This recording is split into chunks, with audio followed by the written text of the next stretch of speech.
Well, morning, fellow zombies. Well, I haven't awake yet. Yeah, I haven't been doing as much. Trying to conserve as much as I can, and then trying not to get bugged in by these damn bugs. Right now, it's the 20th of October, and it is about 6:49 in the morning, Pacific Standard Time.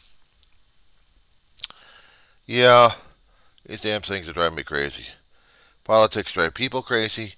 Bugs are driving me nuts at this point.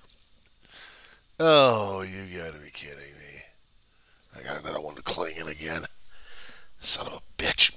Ah!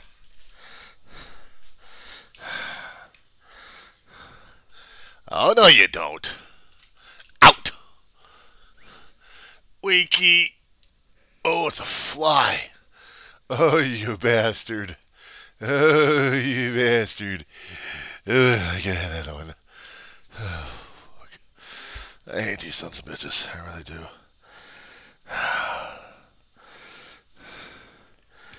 How are things going emotionally? Screwed up as usual. I don't know if it's ever been reported that if people actually demonstrate that they've got emotional problems, that they might be considered as lazier than hell. And that people just don't know how to deal with those who are having emotional issues because it's something no one likes to deal with. They don't want to talk about it. They don't want to even learn about it. They don't even want to deal with it. It's just nothing. I remember back in the 70s and 80s when they're barely talking about mental health. They were being derogatory about it. People in public. You talk to people about it. They're just fat and lazy and just not doing shit. The soldiers got something wrong with them. They got PTSD? Yeah, I don't believe it. Some guy could be having a stress day, and it's like, man up, man, man up. Well, it seems like that kind of thought back in the 20th century, later half of the 20th century, that we all had to man up, is slowly being eroded to where we're trying to see if people actually do need help. And it surprises a hell of a lot of people that when surveys are taken either by phone or by in person, how many people out there in the street, it's just in the street, it's one thing. But how many people in the houses or in office buildings are going through it? And do they even know? The only way they would know is by outside of their influence. If people know that the regular behavior of this person is totally going bunko, wouldn't that be a flag right there for them to tell the other person, look, you need to get a little help here. You need to talk about it. We were never encouraged to talk about our problems. We were never encouraged to live and to explain about what's going on inside of us because we don't even know. It would take us months or years to go through it. Back in the 80s, actually in the 70s to 80s, there had been shows concerning about psychology. And they were still trying to get to people's problems, but it was always the hidden thing, and it was never talked about in public. It was a bias thing. And if you talked about your problems out in public, you were deemed as not so crazy. And the thing of it is, kids are even worse because kids are acting out and we don't know what's happening to the kids. They're just going through a phase. They're just do this, do this, do this. Well, some of these kids these days, if they're going through a phase, they're picking up a gun that they've been trained for by their parents to shoot people. Shotguns, AR-15s, automatic or semi-converted into automatic handguns. Not your typical fare going into a place and just shooting it up, because why not? Who the hell are they next to you? You're a guy having so much problems right now at home or in life itself that you can't deal with it. You don't want to deal with it. You're having too much problems right now as it is. Why would anybody else deal with your kind of problem? And that's the kind of thinking going on. See, if we were back in the 20th century, they would still be talking about that kind of crap. We were living under the age of pull yourself by your bootstraps. A generation of baby boomers, and earlier than that, if you're nuts, you're crazy. Well, oh, I'm sorry that you're nuts and you're crazy. I'm not nuts and I'm not crazy. I'm just having a bad hair day at this point over here. Leave me alone. You got to relax. He's out of his mind. Get him a straitjacket. Get him some Sorazine. Naturally, you end up in an insane asylum. Yelling and screaming your head off, or you're just going all the damn time. And what happens? You get mocked and you made fun of. That's how it was. Now, on this particular channel of the griever named John Weaver, this is the diary of the griever named John Weaver, I observed a hell of a lot. I absorbed too much. I got no lettering of academia except trying to work on it myself through college.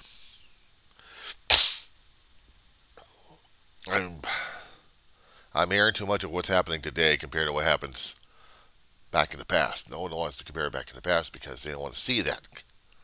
They don't want to see the commonalities. They don't want to see the patterns going on. They don't want to see any of that.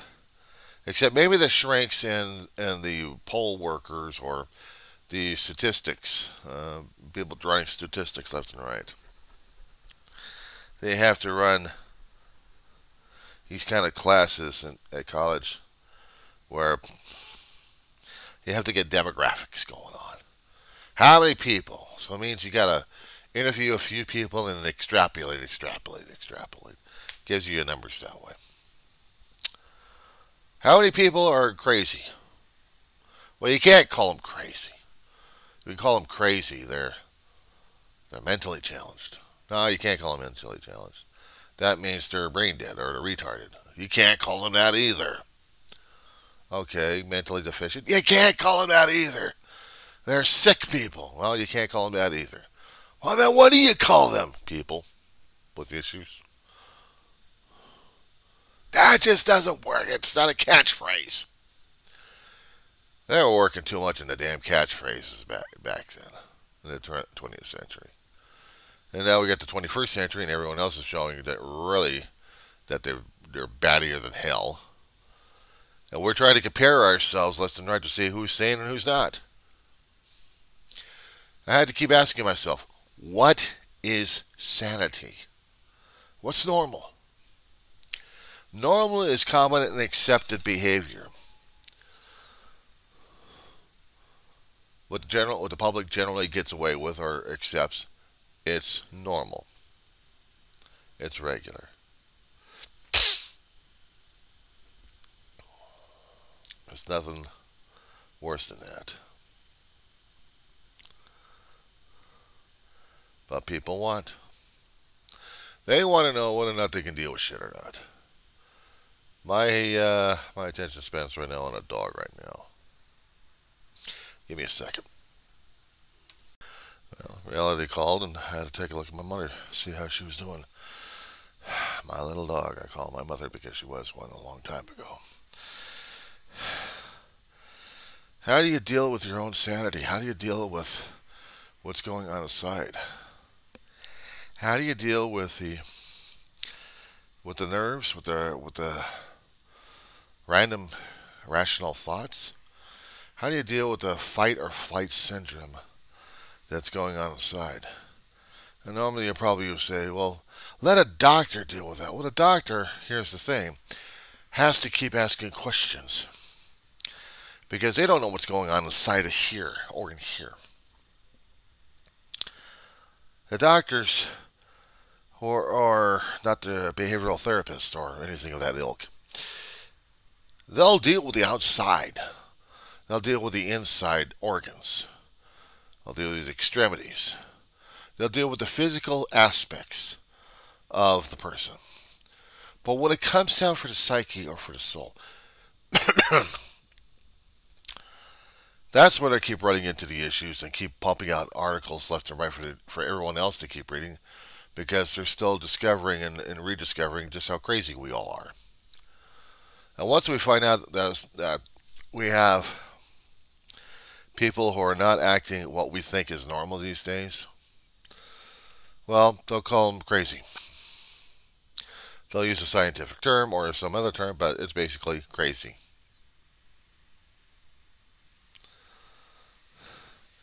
And that's how we are.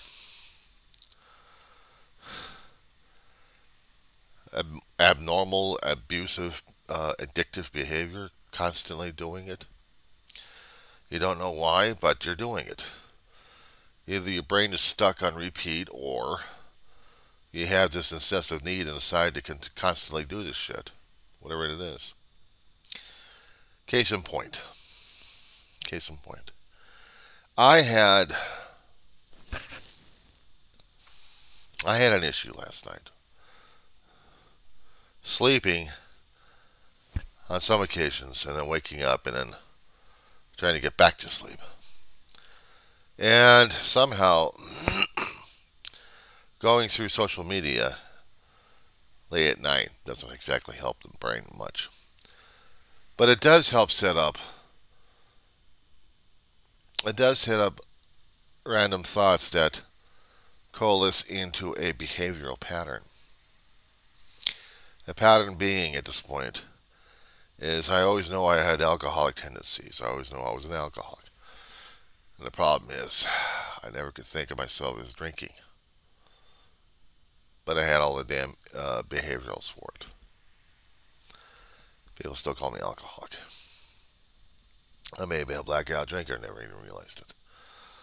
But a day of going to Alcoholics Anonymous is the day I had to say to myself, I am powerless over people, places, things, and events, and I need help. I can't do this shit alone. It's been over 15 years since I've had people help me out, and I've been helping people out. And with this said, I had to look at and face a lot of things that meant a damn thing to me. And it's scary as hell to confront that. Because now I got to confront myself. And it's not that easy.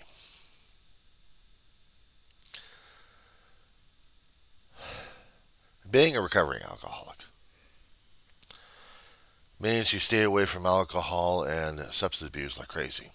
Of course, if you have medications given by a doctor or prescribed by a doctor, and they want you to take it for a time, or for a certain condition because you have a chronic condition, you're under the care of a doctor, and therefore it should be allowed and should be okay.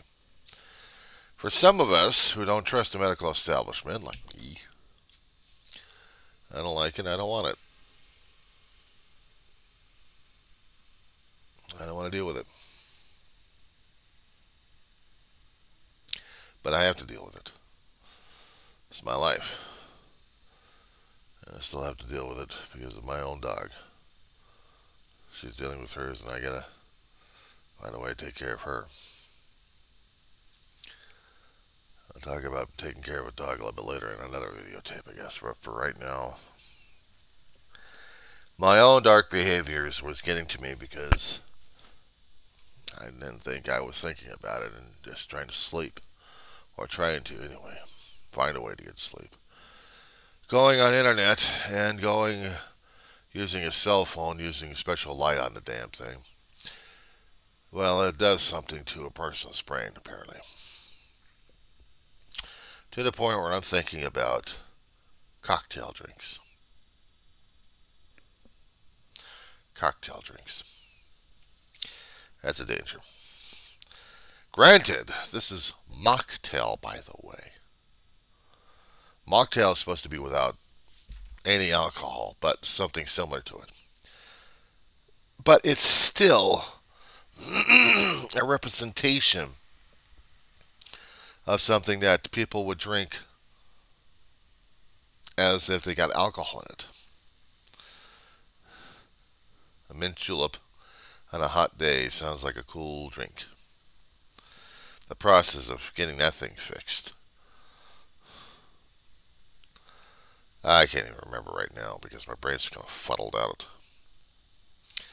But even with the non-alcoholic ingredients on it, it comes damn close to an alcoholic because it is a representation of an alcoholic drink. Without the alcohol, doesn't matter. It's almost for me like root beer. For decades, more than a century, we've had this stuff. Probably called it different names altogether for their formulation. But it's still root beer.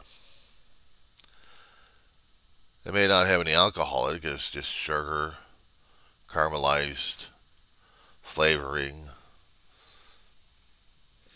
carbonated water. Something about it that makes it taste the way it does. And it's non-alcoholic. But the name that they use, root beer, what does that tell you? That's either a drink that we're all used to, or else it's got alcohol in it. And therefore, in my observation, it is a drink to be avoided. Despite how pleasant the soda, the drink may be, depending on which particular manufacturer it is, it doesn't matter. You're still drinking alcohol. Why? Because the brain is telling me that way. The brain is telling me too damn much about what I'm going through and what I'm putting my body through. So when I happen to see a mocktail of grenadine and diet soda or ginger beer and maraschino cherry, that's supposed to be called a Shirley Temple. A cocktail would have something of an alcoholic basis in it. Not sparkling like, or maybe sparkling water, but still having some kind of alcoholic additive to it. It wouldn't be exactly called a virgin, then would it? Virgin would represent the lack of alcohol in it. So they might as well call it a virgin Shirley Temple. I've had the virgin Shirley Temple growing up as a kid. I had the Diet 7-Up with maraschino cherry in it. And it may have been a Diet cherry, actually could have been a cherry 7-Up. Because it had a reddish tint to it. Or it could have been the grenadine with the red flavoring and the red dye in it put into it. And therefore, I had a Shirley Temple. I could get a Shirley Temple. I can make a Shirley Temple at home. I can call a drink and call it a Shirley Temple. Doesn't mean I'm going to put any alcohol in a damn thing. Unless I have something that's going to be having an alcoholic effect or an alcoholic in name. And that's supposed to be normalized? My brain was thinking about this drink. I had to keep going to sleep. I had to keep closing my eyes because I did not want to deal with the reality of this damn thing. And it's still driving me nuts on this. Not the want or the need to get the drink. It's the want and need to drink alcohol. Part of the basis of a Shirley Temple, they would call it, would have something called ginger beer in it. Again, ginger extract flavoring, sweetener, caramelized water, discoloration. No alcohol except they call it beer. How to screw around with a person? Might as well have ginger ale. At least I can deal with that. This I can't deal with. Especially when it's trying to trigger me to go into drinking again. And that's supposed to be normalized behavior for a crazy person? That's almost a normalized behavior for an alcoholic who's slipping at this point. And that's how I've been feeling, slipping. That's why I have to talk about shit like this. This is why I have to keep talking about stuff like this. And my language will get coarser and coarser during the time I'm talking about the stuff on this recording here, because sometimes I'll switch off from just a regular guy trying to talk about things to basically, I'm talking about my own stuff, leave me the hell alone. And I'm going to use some faulty language, and people don't care for that as much. But they also wouldn't care about me talking like a damn professor in the first place. You talk about behaviors? Try having skin growths on your skin over here that you don't even know how to get rid of. You pick at them, pick at them, pick at them. Psoriasis, scabs, whatever the hell they are. I know. I could have gone to a damn dermatologist. I'm taking a look at the damn stuff and say, well, yeah, you got a condition, all right. Toughened skinned. Encrusted. Sometimes. I saw this stuff on my mother. And I saw this stuff on my brother. And I also saw how much, if my brother happened to scrape his skin, he would actually have cuts all over here and bleeding all over the place. I had to put some bandages all over him. And what drove me crazy is seeing this stuff on him and on mine. I couldn't even be able to pick it off without tearing out their skin. So now I get the stuff on me, and I could tear at it and still tear off my own damn skin. Tell me how crazy and tell me how sane that is. That's not a typical behavior. This is basically atypical behavior. This is part of mental insanity going on at this point over here. Because I'm seeing stuff on my skin that I don't want. And I'm trying to get it off. As I'm trying to talk normal to a person, or actually talk normal on this, I'm doing damage to my skin. Because some of it is toughing out, clumping up in certain areas, and I feel like I have the psychological need, the desperation to scrape everything else off of it because it's going to affect everything. And I'm having a hard time with that. I'm having a hard time trying to deal with what I've got right now as it is. Besides dealing with a bug war right now, I've got a war inside my head I still can't get past. How does that work?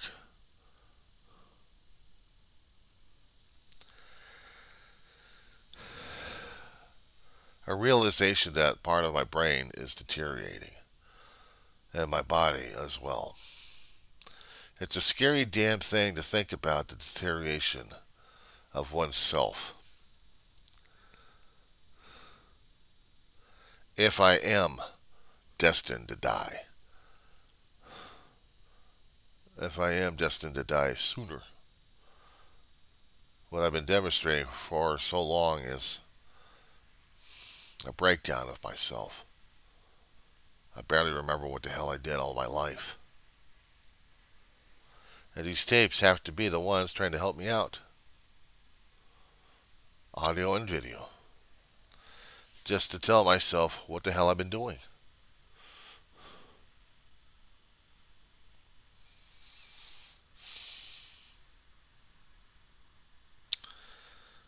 I know I'm losing track of reality. I'm not laughing like a madman at this point. But somehow I am losing cognitive abilities. I am losing abilities to make the right decisions at this point. And I'm still having a major distrust issue over anybody and everybody because I keep thinking everybody and everybody's going to be backstabbing me for one reason or another. And that whatever I can or can't take care of, things are slipping beyond my control. Taking care of an apartment, trying to get this thing taken care of, regard to bug war is one thing. But looking at my dog is another thing altogether. It's hard as hell to admit that one needs help. Because right now I'm thinking about cost, and I'm thinking always about the cost. How much money is it going to be costing me at this point over here? How much am I not going to be able to save up for the next month, dealing with that next month's bills? But I still have to function. I still have to fight for functioning. I have to fight myself. Because if I don't fight, I'm not going to be able to function. I'm not functioning right now as it is. How am I supposed to deal with it? Somebody better tell me something, because I sure as hell don't know. But I'm struggling. That's the only thing I can tell you. And it's not that easy. It's not that easy waking up in the morning and trying to struggle just to get a cup of coffee out of a damn pot. I'm not talking about a coffee pot. I'm talking about a saucepan. Get hot water, heat it up. Grab a jar of instant coffee. Throw some creamer and sugar and the coffee flakes into a cup. Then wait for the water to boil on the stove. And then turn the damn thing up. Make sure that you turn the damn thing off. Otherwise, we got a fire situation happening. I kid you not. Did that nearly a few days ago, and it scared the hell out of me. So now I gotta watch pots and watch the stove. See whether or not the thing's still off or not, because I don't trust myself. I'm starting not to trust myself in situations like this. I'm talking about normal. I'm talking about behavior. My own behavior is scaring the hell out of me right now as it is. It was bad enough dealing with loss and grieving, and now because of the lack of sleep at this point over here, and maybe some other few things I'm not even aware of, it's taken away my ability to take care of the things that should be taken care of. Like myself. And it scares me that I'm getting to that point where I'm going to have to start depending on people left and right. And I don't trust people. I've had people backstab me too many damn times. I don't trust anybody. I have to do things myself.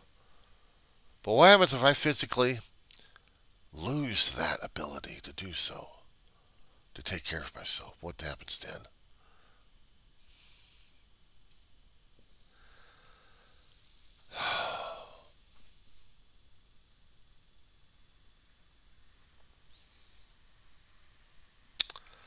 Yeah. Being a wanting and unwilling participant, trying to take care of me. If I can't take care of me, who the hell's going to take care of me? Dependent upon state, dependent on the kindness of strangers. Sure as hell haven't got any friends to do that. They got too much. They got too much on their mind, too much on their thing, and I'm just a passing phase. I'm just a passing thing, you know. Oh, how are you doing? You know, I've locked myself out for weeks and days and months and years on end, and this is now what you're doing at this point? Get away. Now you're going to pay attention. After I'm so close to self-destruction at this point over here, now you get to see it? Go away. I'd rather self-destruct instead of dealing with someone else's platitude or patriotism. No, patronizing, that's the word. Patronizing. I don't want to deal with that. I'd rather be dealing with the altruistic. Somebody actually cares to care. Doesn't happen around here.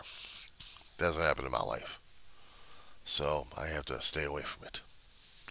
Anybody else tries to show what if they actually do care, but don't stay in my life long enough for it? No, you're just here to mooch. I don't want to deal with mooches. I don't want to deal with the people who think that they know better and they can tell me better. They don't. So I'm dealing with my own life. And if I self-destruct, I know my pride, my ego are going to say, then I self-destruct. I'm being really immature about the damn thing. Trying to show maturity is trying to ask for help and being humble enough and humiliated enough to ask for help and accept help. But being prideful and egotistical, that's a different story altogether. Prideful until the very end, until the body and mind and soul just dies. All you have to say, pride? Shit. Pride goes before a fall. There's an expression somewhere said. Yeah, gotta fix me. Meanwhile,